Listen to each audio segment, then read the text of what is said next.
Olá pessoal, aqui é a Aida mais uma vez. Estamos aqui para mais um vídeo para fazermos as explicações, os comentários e a correção do PET volume 4 de Língua Portuguesa do 9º ano e essa atividade é da semana 3, ok? Vamos comigo?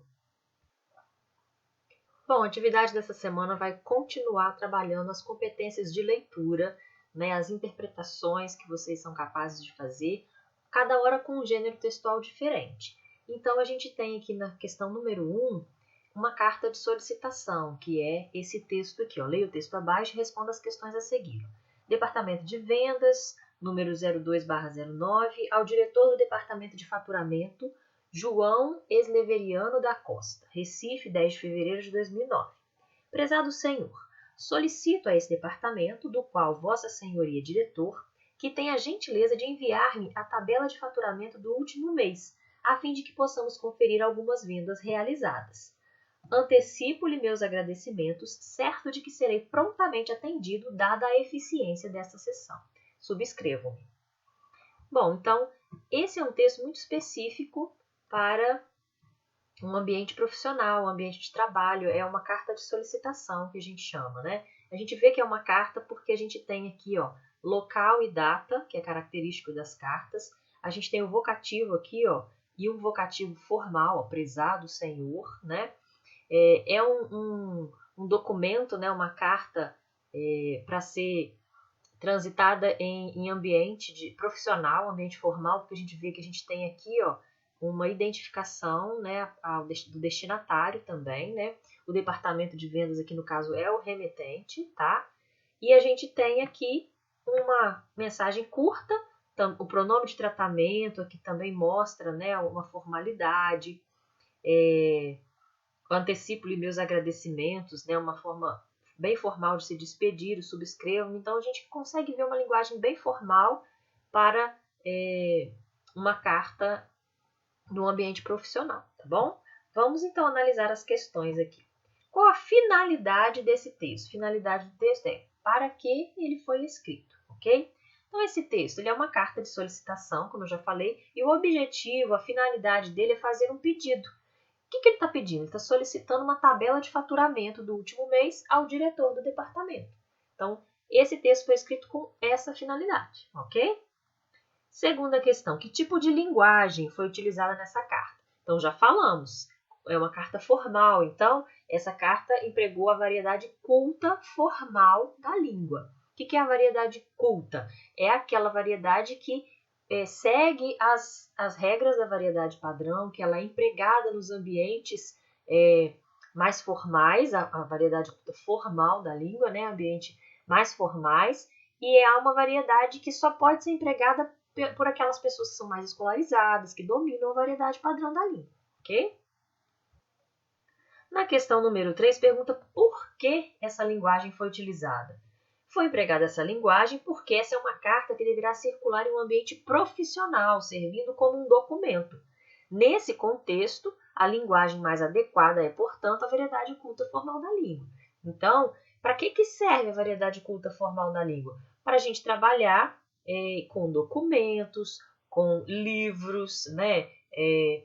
Meios de comunicação mais formais, jornais, revistas, vão empregar essa variedade da língua, ok? Então, ela está aqui completamente adequada ao contexto, né? O número 4. Qual a justificativa do remetente para essa solicitação? Ou seja, ele fez a solicitação e ele justificou por que ele estava pedindo aquilo? Tem lá a justificativa sim. A justificativa que ele dá lá é que o departamento em que ele trabalha precisa conferir algumas vendas realizadas. Eu coloquei aqui uma observação, que a locução conjuntiva a fim de que indica finalidade, introduzindo a oração que traz a justificativa para o pedido, para a solicitação. Então, olha aqui quando ele fala, ó, solicito que tenha a gentileza de enviar-me a tabela de faturamento do último mês, a fim de que possamos conferir algumas vendas realizadas. Então, está aqui nesta oração a justificativa para esse pedido, ok? Questão número 2, mais um texto aqui. Fotografia, história. O francês Louis Daguerre fez uma das primeiras fotografias em 1837, registrando com sua câmera imagens sobre placas metálicas chamadas daguerreótipos. O principal problema era que essas placas não permitiam que fossem feitas cópias da imagem original. Poucos anos depois, o cientista britânico William Henry Fox Talbot inventou a imagem em negativo, que permitia a impressão de várias cópias em papel. Esse é o método usado até hoje. As primeiras fotografias eram difíceis de tirar porque as câmeras eram grandes, pesadas e registravam as imagens em placas rígidas, não em filmes. No fim do século XIX, o inventor George Eastman criou o filme flexível e uma câmera pequena e simples, tornando a fotografia mais acessível. Até 1907, quando foi criado o filme colorido, todas as fotos eram em preto e branco. O filme preto e branco instantâneo surgiu em 1947 e era usado em uma máquina fotográfica especial chamada Polaroid. A imagem era revelada em poucos minutos, assim que o filme era retirado da câmera. Em 1963 surgiu o filme Polaroid colorido. As câmeras digitais só foram criadas na década de 1990. Então está aqui um texto que explica a história da fotografia, ok? Eu marquei nesse texto de amarelo aqui alguns verbos, tá? Que vão servir também, alguns pronomes, que vão servir para uma das questões, vão ser destaque para as próximas questões. E também marquei alguns trechos aqui de verdinho que vão responder uma outra questão lá na frente, tá bom? Vamos lá. Vamos ver o que se pede sobre esse texto. Retire do texto trechos que destacam o uso da terceira pessoa. Então, são essas palavrinhas em amarelo. O que é a terceira pessoa? É quando o verbo ou o pronome está concordando com a terceira pessoa do discurso. Fez, né? Inventou, fossem, criou, foi, surgiu, eram, foram. Esses verbos todos indicam que esse texto está escrito na terceira pessoa, assim como os pronomes, sua, essas, ok? Então, eu não escrevi aqui a resposta número 1, porque eu marquei lá no texto. Você vai colocar aqui os trechos que contêm esses verbos e esses pronomes, tá bom? Ali eu marquei só as palavras, viu, gente? Vocês vão escolher. Não precisa ser todas aquelas palavras, mas escolhe um trecho que contenha ou o verbo ou o pronome da terceira pessoa para justificar, tá bom? Número 2. Esse texto se refere a um verbete de uma enciclopédia. Qual a finalidade desse tipo de texto?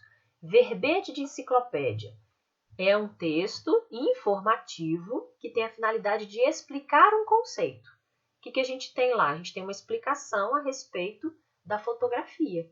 Ali voltado mais para a história da fotografia, no caso, né? Mas é um conceito ali, o que é a fotografia, quando que ela foi criada, a evolução da fotografia, tá bom? Sobre qual verbete, então, esse texto trata? Sobre o verbete fotografia, que está lá no título, ok? Seguindo, então, para a quarta e última questão, retire do texto as informações principais e transcreva-as abaixo. Quais são as informações principais? Eu marquei lá de verde no texto. Como o texto está focado na história da fotografia, o que é principal aqui são os acontecimentos históricos que envolvem a fotografia aqui, como, por exemplo, quando foi feita as primeiras fotografias, então esse trecho que explica quando foram feitas as primeiras fotografias. Depois, quando foi inventado o negativo, também é uma informação importante. No final do século XIX, o filme flexível, né, e a câmera pequena e simples é uma outra informação importante. Em 1907, quando foi criado o filme colorido, outra informação importante. E, por último aqui, em 63, o filme Polaroid colorido e as câmeras digitais. Então, esses trechinhos que estão em verde, eles são aqui cada uma das etapas históricas da fotografia que o texto mencionou, ok? Então, você vai utilizar essas informações para responder a questão número 4, as informações principais, ok? Bom, eu espero que esse vídeo tenha ajudado você, que você tenha entendido melhor as questões através dessa explicação. Qualquer dúvida pode entrar em contato comigo. Espero vocês no próximo vídeo. Até semana que vem. Fiquem com Deus.